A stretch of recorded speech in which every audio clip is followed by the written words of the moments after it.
Yeah, it's only my session's only 40 minutes. 40? Hour and a half.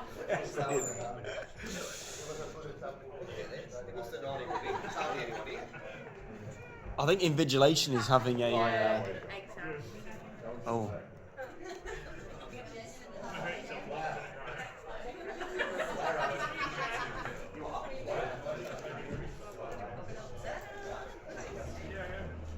Right, morning everyone. We'll get started. Yeah, plenty of time. Right, so this morning, I was thinking, I thought, right, what's sort of a common feedback that I give, like watching lessons, and it is quite often the structure of a lesson. You're like, so sequencing we talk a lot about, don't we? Especially at the moment, looking at that sort of assessment plan, the bigger picture. But sequencing also comes into lessons, and there's a lot of things we can do within a lesson that provides that structure that makes, most importantly, the teacher's life easier, which I'm going to share some things in a second, but also that journey for the learner is much clearer, and more will come out of it more as I go on. Right, so talk to the person next to you to start off with, so there is going to be a bit of audience interaction this week. So talk to the person next to you. What do you currently do? Just do, anyway. With the learning outcomes. Oh, here we go. Right, so I'll sort it. So at the moment, we have these learning outcomes. Double click. No, he's going. Alright, let's click. Right, so you have learning outcomes, don't we? Everyone does different things with these learning outcomes. Some people don't do anything, just put them in the lesson plan or whatever, and then that's it. Okay, some people use them a lot more. So just have a quick chat. There's no right or wrong answer, by the way, to this. But just have a quick chat with what you do.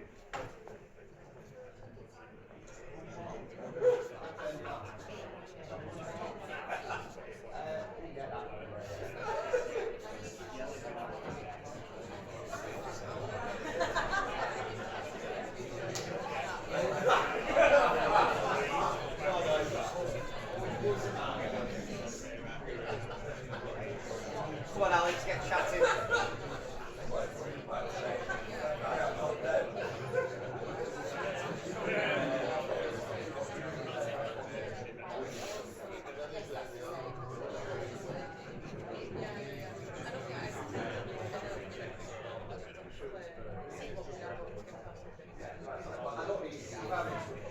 Right, okay, so let's have a quick chat then. Let's go. Ronan, what do you do with your, or what do you and Alex do if you've got a joint answer?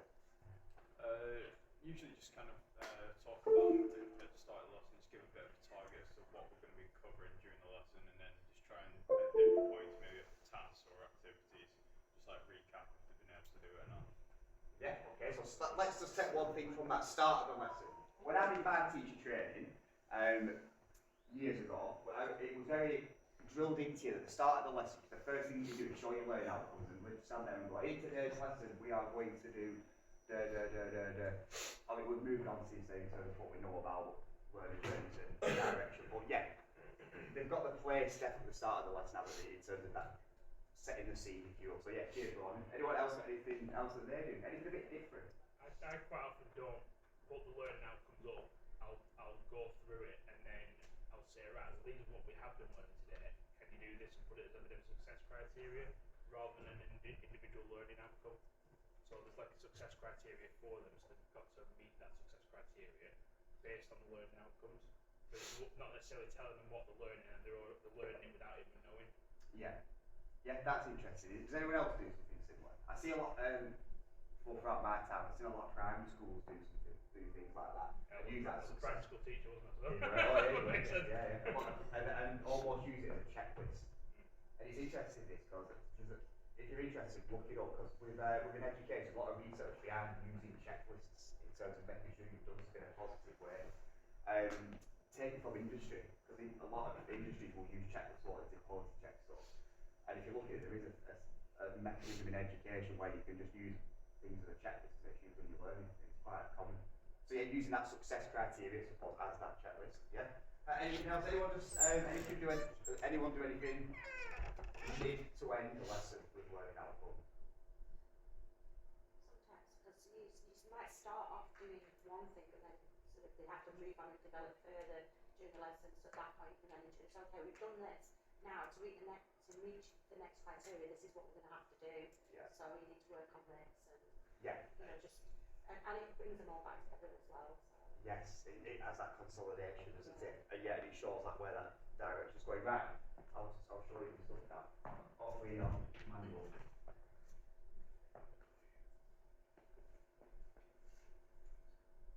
Right, so why do we bother with learning outcomes?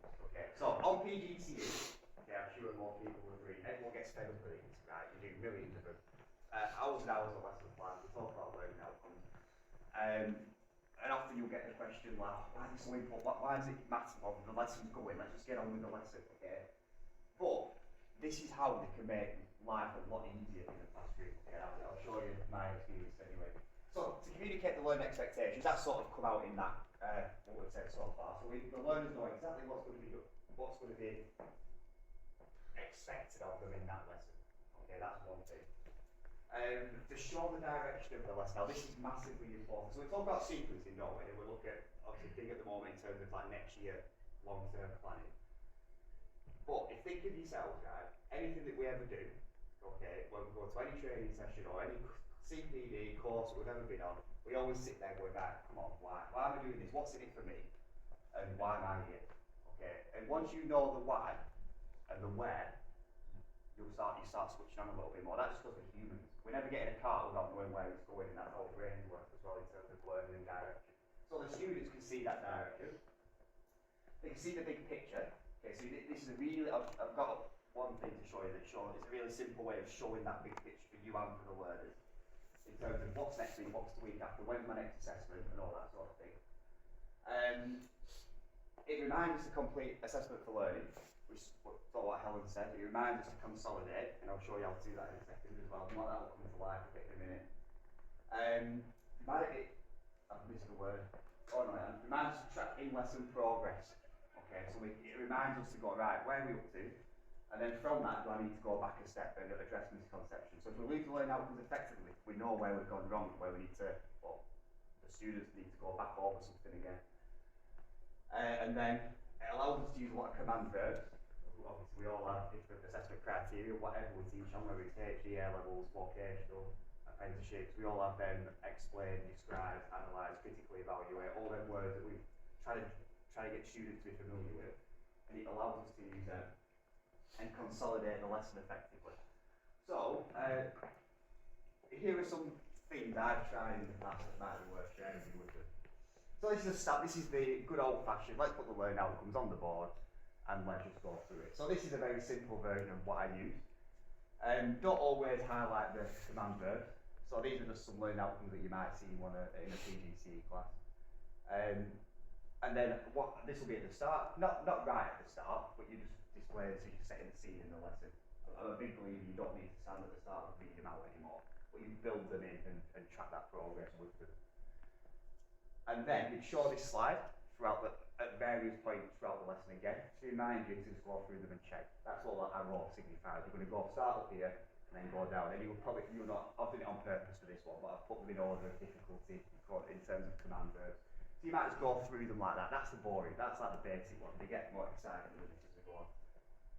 Next week's this is another one. Where you're just showing the flow of the lesson. And as the lesson goes, I don't always use the bitmoji, but you just use something to point out where you're up to, so you can then go, right, okay, so we've defined and explained concepts of setting clear expectations in the classroom. Now we're going to apply it, okay, so you might set an application task where you go and design a lesson, for example, in this case. You might do a bit of role play if you are doing this in a lesson. And then you can go, right, we've done that now, so what do we do then? Feedback in your lesson. You can get some feedback from the group if you've achieved it or not. And you get the idea, you'll move your little marker along as you go on. Next one, please, sir. This one, okay. So people that are moving to thematic curriculums, this might be quite useful. So it's only on you're on the chart function that you have on slides or PowerPoint, whatever you use. And classroom management is the theme, okay, and then this is what we're going to be doing. So sometimes I've used this one in the past when I'm doing it over a period of a couple of weeks. So classroom management is the theme, and then there you learn outcomes underneath. So you can always go back to that theme. It reminds me to go back to that theme and sort of find that big picture for everyone as well. And then that will change. And you can do it ongoing this all the way through the year. And it, like I say, links back to themes and it links back to what we did last lesson, what we're doing next lesson and that sort of thing. But you get the idea. Next one. This is a really rubbish version I made of this. I've made nicer ones than this in the past. But showing like a map of the lesson. Now when I was a secondary school teacher, I did for like year 7, I did like a it's like a pirate themed one, you know, like, and there was treasure at the end of it. You know, I made it for myself, never done that here. But I'd put the learning outcomes in, but I put the tasks along the way as well. So I might have used it as like that journey as a checklist, and as we go through the lesson, we'll go around this map, and the learning outcomes are built in, and you can see that journey. Okay, so you can make that much more creative than it is on there. And then you might have the tasks in between there somewhere, and it just shows that journey. Display it, like I said, up throughout the lesson, and it just reminds you to go back to them to the learning outcomes and check that progress along the way. Next one. So ultimately, let's start with that. Use them all the way through the lesson. That sort of, if there is one big takeaway point for this, what ought to go and try. Obviously, education, there are no rights or wrongs. It's just different ways of doing stuff. But just try using them in lessons. And what it's done for me, it reminds me to check all the stuff we said on that list. So most importantly, sort of checking progress and consolidating tasks. It reminds me to check them. And it shows everyone where it's going. And if you do it every week or every lesson, everyone knows where and why you're doing stuff. And it's had a lot of sort of shape and purpose to the lesson. You know what I mean? So use it at the start, middle, and end. And at the end, obviously you do your plenary based on this as well, and then you've got that flow and journey all the way through it.